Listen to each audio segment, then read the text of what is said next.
নমস্কার বন্ধুরা, Moumita dream kitchen and blog চ্যানেলে সবাইকে স্বাগত আর অনেক অনেক ভালোবাসা জানিয়ে আজকের ব্লগটি শুরু করছি। যে যেখান থেকে আমার আজকের ব্লগটি দেখা শুরু করেছো তোমাদের অসংখ্য অসংখ্য ধন্যবাদ। আশা করছি তোমরাও ভালো আছো আর সুস্থ আছো। তো বন্ধুরা, আমি চলে এসেছিলাম আমি আর আমার হাজব্যান্ড সহ একটু কেনাকাটা করতে। তো জন্মাষ্টমীর অল্প কিছু কেনাকাটা বাকি ছিল, আর তাছাড়াও আমাদের কিছু জিনিসের দরকার ছিল, সেগুলো নিতেই আমরা চলে এসেছিলাম আমাদের বাড়ির খুব কাছে একটা শপিং মলে। তো তারপর না সেখান থেকে এসে অনেক কাজকর্ম করে সকালের ব্রেকফাস্ট বানিয়ে দেওয়ার পর আমি ছোটুকে কৃষ্ণ সাজিয়েছি।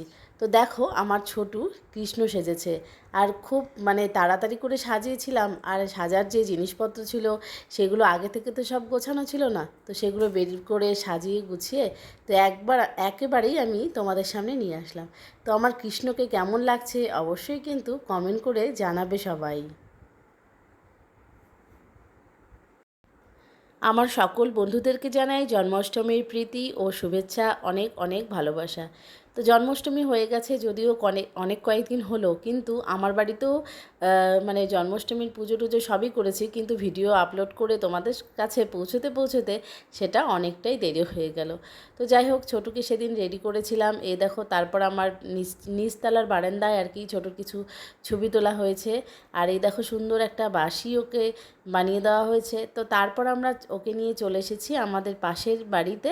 তো সেই বাড়ির পিছনে এরকম ছোট ছোট গাছ রয়েছে, আরও কিছু সুন্দর সুন্দর জায়গা রয়েছে যেখানে বাবানকে ফটোশ্যুট করানো হয়েছে, আর হচ্ছে ও কয়েকটা রিলস বানিয়েছে। তো আমাদের কৃষ্ণ গরমে অস্থির হয়ে গিয়েছে, দেখো খালি পায়ে রাস্তায় হাঁটছে, আর ভীষণ রোদ ছিল সেই দিন। তো তারপর আমার বাড়ির সামনে এই গাছটা, এখানে দাঁড়িয়েও কয়েকটা ছবি তুলছে। আর আমাদের কৃষ্ণ না ছবি তুলতে খুব বেশি পছন্দ করে। আর এই বাঁশিটা বলো তো কী দিয়ে তৈরি? এটা পাটকাঠিতে আলতা দিয়ে কালার করা হয়েছে, আর তার সাথে ওখানে রাখি ঝুলিয়ে দেওয়া হয়েছে। আর পায়ে আলতা, হাতে আলতা, কপালে তিলক, তো সব মিলে কিন্তু আমাদের শ্রীকৃষ্ণকে ভালোই লাগছিল। তো আমাদের শ্রীকৃষ্ণের জন্য কিন্তু একটা লাইক অবশ্যই তোমাদের দিতে হবে। দিনের বেলা তো সারাদিনই ব্যস্ত ছিলাম আমার শ্রীকৃষ্ণকে সাজানো নিয়ে।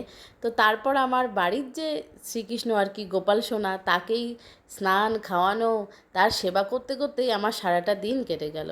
তো তারপর আমি এখন রীতিমতো রাত্রিবেলা পুজোর জোগাড় করছি। তো আমি আজকে উপবাস ছিলাম, আর উপবাস থেকে সব কিছুই বানাচ্ছি। তো প্রথমে একটু সুজি করে নিলাম। সুজি করার কি দেখাবো, তো সিম্পল রেসিপি। তো এই আর কি, যেগুলো খুব সিম্পল শর্টকাটে হয় সেগুলোই করছি।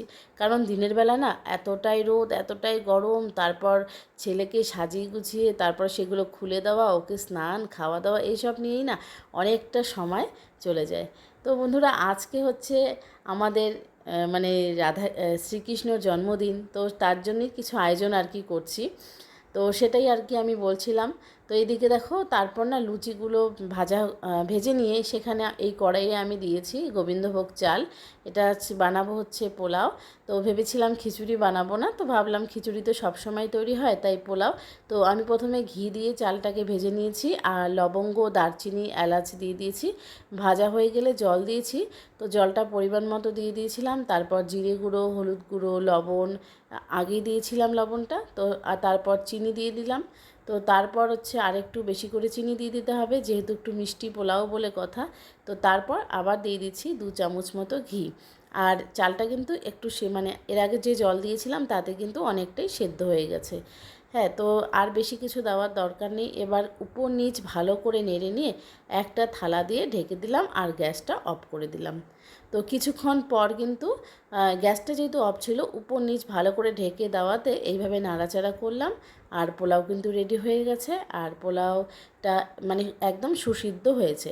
তো তারপর উপর থেকে দিয়ে দিয়েছিলাম কিছু কিশমিশ। তো কাজু সেদিন ছিল না, তাই কাজু দিতে পারিনি, তো উপর থেকে কিশমিশ দিলাম। তো ব্যাস, আমাদের পোলাও একদম রেডি।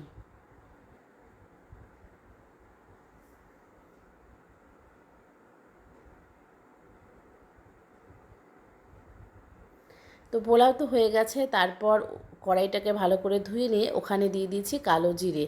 তো দিয়ে একটু ভেন্ডি ভাজা করে নিলাম। তো ভেন্ডি ভাজাটা আমার বাবানেরও খুব পছন্দ, আর ছোট্ট গোপালেরও ভালো লাগবে। তো ভেন্ডি ভাজা করে নিয়ে তারপর ওই সামান্য পাঁচফোড়ন আর কাঁচা লঙ্কা দিয়ে সমস্ত রকম সবজি, আর তার সাথে দিয়ে দিলাম কয়েকটা সয়াবিন, পরিমাণ মতো লবণ, হলুদ, তারপর হচ্ছে দিয়ে দিচ্ছি জিরে গুঁড়ো, ধনে গুঁড়ো। তো সব কিছু দিয়ে সমস্ত সবজিগুলোকে ভালো করে ভেজে নিচ্ছি।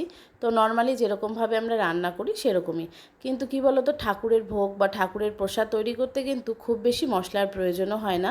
আর এমনিই রান্না করলেই না ঠাকুরের ভোগ বা প্রসাদ এমনিতেই খুব ভালো হয়। তো মনে হয়েছিল একটু হলুদ কমভাবে দিয়েছি, আর একটু আদাও দিয়েছিলাম, ওটা দেখানো হয়নি। তারপর জল দিয়ে ঢাকা দিয়েছি, আর সবজিটা আমাদের রেডি হয়েছে। তো খুব বেশি কিছু তো সেরকম আয়োজন করতে পারিনি, যতটুকু করেছি নিজে হাতে করার চেষ্টা করেছি। তো এই আর কি, শুধুমাত্র লাড্ডুটাই কিনে নিয়ে এসেছি, আর বাকি ধরো যা যা সব কিছুই নিজে হাতে আর কি রান্না করেছি। তো এই তো আমার ভোগের থালাটা রেডি হয়েছে। তো তারপর আমি ঠাকুরের জন্য ভোগের থালা রেডি করে চলে এসেছি যে জায়গাটায় আমি পুজো করব। তো আমার ঠাকুর ঘর একদম ছাদের উপরে, তো ভেবেছিলাম যে ছাদেই মানে ঠাকুর ঘরেই পুজোটা করব, কিন্তু এত রাত্রিবেলা আর উপরে গিয়ে পুজো করা সম্ভবই না। তো তারপর আবার সব কিছু উপরে নিতে হবে, তো এই চিন্তা ভাবনা করে আর তো আমি এখানেই আর কি আমার যে ঘরের মধ্যেই আর কি ঘরেই এখানেই আর কি আমি একটু সুন্দর করে সাজানোর চেষ্টা করছি। তো দেখো তেমন কিছুই সুন্দর না, যতটুকু করেছি আর কি একটু নিজের বুদ্ধি খাটিয়ে ভাবলাম যে না এভাবেই করা যাক। তো এই জায়গাটা অনেকটা স্পেসও আছে, দেখতেও ভালো লাগবে, আর ঠাকুর ঘরের জায়গাটা কম হয়ে যাবে। তো সেই জন্যই আর কি এখানে বসানো হলো। তো আমি কি করেছি, ওই যে শাড়িটা আমার ছেলে পরেছিল, শ্রীকৃষ্ণ সেজেছিল, সেই শাড়িটাকেই দুটো পর্দার মাঝে ঝুলিয়ে দিয়েছি।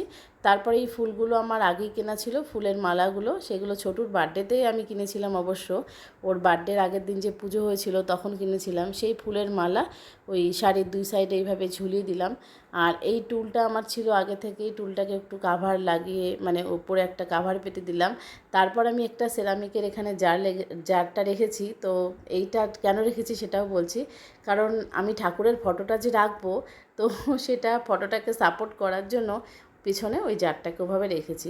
না হলে তো কাপড়ের সাথে ঠাকুর ফটো ওভাবে লাগানো যায় না। তো তারপর এই ফুলদানিটা আমার ঘরেই ছিল, এই ফুলটাও ছিল। এই ফুলটা আমি সবসময় ইউজ করি না, যখন কোনো বাড়িতে বিশেষ কোনো অনুষ্ঠান হয় তো তখন আমি ইউজ করি।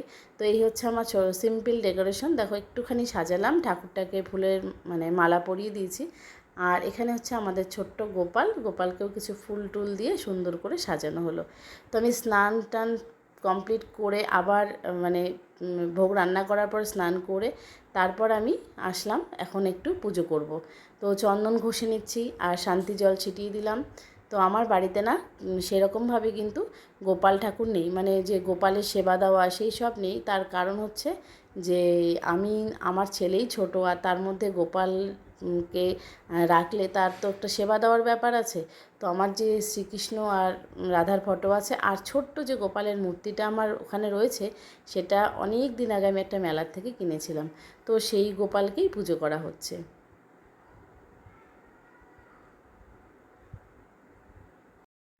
আমি কিন্তু অত নিয়ম নিষ্ঠা সেরকম কিছুই জানি না, শুধুমাত্র মনের ভক্তি আর শ্রদ্ধা দিয়ে আমার সামর্থ্য অনুযায়ী আমি ভগবানকে সেবা করার চেষ্টা করি।